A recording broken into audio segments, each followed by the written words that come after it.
안녕하세요. 마준수입니다. 오늘은 챗GPT 유료 버전을 사용하는 사람들 중에 챗GPT4 with 캔버스라는 유료 버전이 나왔습니다. 이거를 어떻게 수업 시간에 활용하면 좋을지에 대해서 생각해 보도록 하겠습니다. 챗GPT 유료 버전을 사용하는 사람들은 챗GPT4와 챗GPT4 with 캔버스 베타 버전이긴 하지만 글쓰기 및 코딩 협력에 활용된다고 합니다.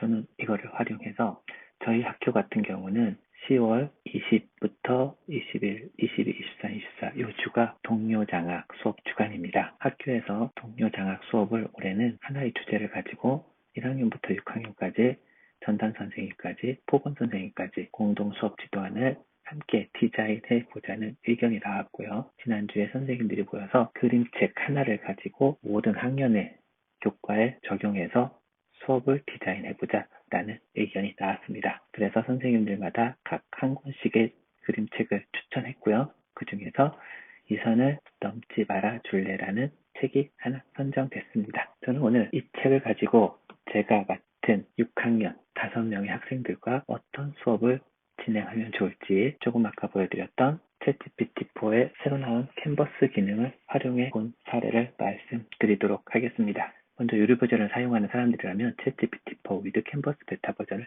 실행시킵니다. 이런 화면을 볼 수 있는데요. 제가 영상을 찍기 전에 한번 이 챗GPT4 with 캔버스와 대화했던 내용을 소개해 드리도록 하겠습니다. 우선 이 선을 넘지 말아줄래라는 그림책을 PDF로 수업 교육적 목적으로 만들었습니다. 이 PDF를 첨부 파일로 올리면서 이 그림책 이 선을 넘지 말아줄래 이야기를 토대로 6학년 40분 1차시 수업을 준비하려고 해. 남북통일, 독도 문제 아니면 세계 여러 나라의 갈등 중에 하나를 가져와서 지속 가능하며 평화롭게 해결할 수 있는 방법을 그림책을 주제로 수업을 기획하려고 해. 어떻게 수업을 구상하면 좋을지 말해줄래? 라고 이야기했습니다. 그랬더니 수업 지도안을 이렇게 간단하게 따줍니다. 그래서 제가 그런데 한반도의 평화를 주제로 수업을 진행하면 어떻게 진행하고 학생들에게 어떤 구체적인 활동을 미션으로 부여하고 표현할 기회를 줄지 선생님의 나레이션 원고를 작성해 달라고 다시 말했더니 이렇게 도입 부분부터 전개 정리 활동까지 캔버스에 작성해 주었습니다. 그래서 저는 좀 더 구체적인 선생님의 나레이션 원고를 부탁해 그리고 그림책 이 선을 넘지 말아주세요를 선정한 이유와 수업자 의도를 구체적으로 설명하고 그 다음 교사와 학생의 대화 형식의 수업 나레이션도 부탁한다고 얘기했습니다. 그 중에서 어느 정도 제가 부족한 부분을 이쪽 대화창을 통해 가지고 요구를 하면 캔버스 형식의 내용을 자동으로 수정을 해줍니다. 이번에 챗GPT4 with 캔버스에서 우리가 자주 만나게 되는 특이한 게 요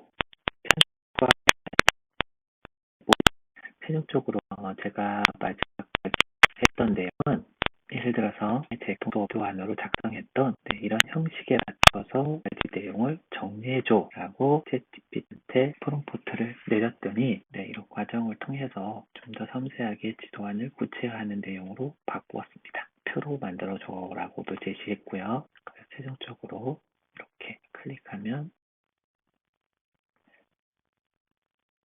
이런 형식의 지도안이 작성이 됐습니다. 이쪽에 캔버스 대화할 때는 왼쪽 아래에 첨부 파일과 메시지를 챗GPT와 대화할 수 있는 창이 생기고요. 마지막에 제가 가지고 있던 예전에 사용했던 또한 양식을 이렇게 첨부하면서 지금까지 대화 내용을 통해 완성된 것을 첨부 파일 양식에 맞춰서 만들어줘 라고 하면 나름대로 표형식으로 만들어줍니다. 중요한 게 캔버스 기능에서 새로 생긴 편집 모드 5개인데요. 지금까지 완성된 내용을 첫 번째 편집 모드는 이모지 추가 모드입니다. 내용과 관련 있는 이모티콘을 만들어줍니다. 물론 수업 지도안에는 많이 넣지 않지만 한번 해보도록 하겠습니다. 이모지 추가 버튼을 클릭하면 지금 챗GPT가 방금 작성됐던 표에 여러 가지 지를 서 작업을 하고 있습니다. 편집 중이라고 나올 때 여기가 요 마크인 것은 요 표시인 것은 계속함을 나타냅니다. 완성이 다 되면 이렇게 다시 편집 모드 아이콘이 뜨는데요. 이모지가 들어간 것을 볼 수 있습니다. 방금은 편집 모드에서 편집 제한이라는 모드를 클릭한 것입니다. 편집 제한을 클릭하면 댓글 형식의 이 부분에는 이런 형식으로 수정하면 좋겠다라는 내용의 제한이 나옵니다. 그러면 이 경우에 적용을 눌러보면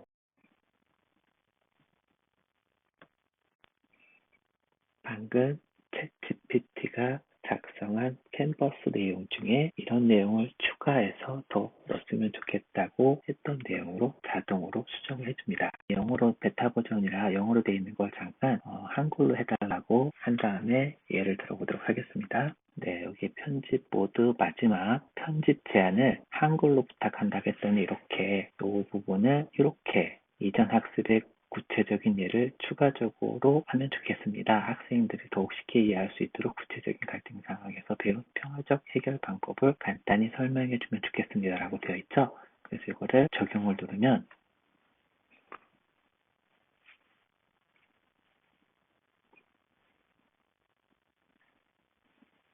여기 수업 의도에 대한 설명이 명확하지만 학생들이 실생활에서 이러한 태도를 실천할 수 있는 구체적인 사례를 추가하면 더욱 효과적일 것 같습니다. 여기를 한번 그래 그러면 적용해봐 라고 적용을 누르면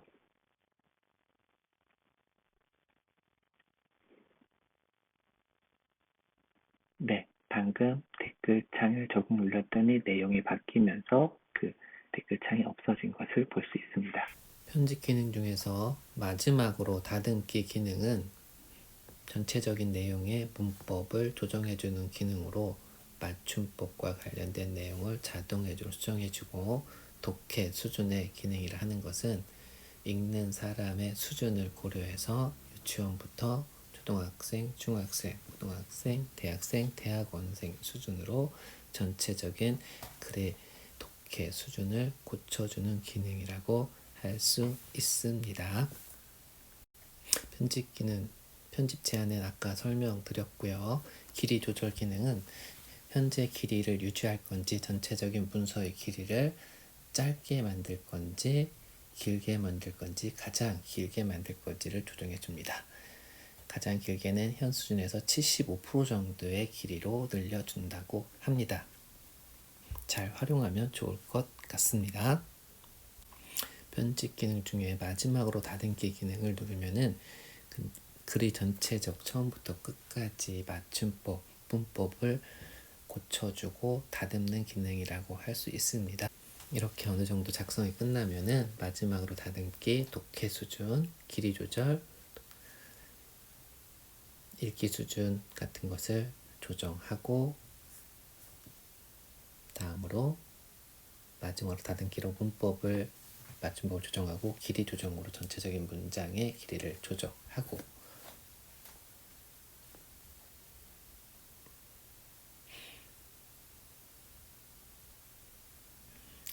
편집 제안으로서 더 추가하거나 할 내용을 제안을 받아서 수정을 한 후 어느 정도 챗GPT4 캔버스에서 내용을 다 완성이 됐다고 생각을 하면은 전체적인 편집 기능을 최대한 활용해서 글을 완성한 후 이것을 한글 파일에 복사해서 붙여넣기 한 후 한글 파일에서 어느 정도 간단하게 편집을 거치면 수업 지도안이 완성됩니다. 이 완성된 지도안을 가지고 다음 주에 있을 전문적 학습 공동체에서 그림책 활용한 공동 수업 지도안을 저희 학년 내용으로 발표할 계획입니다.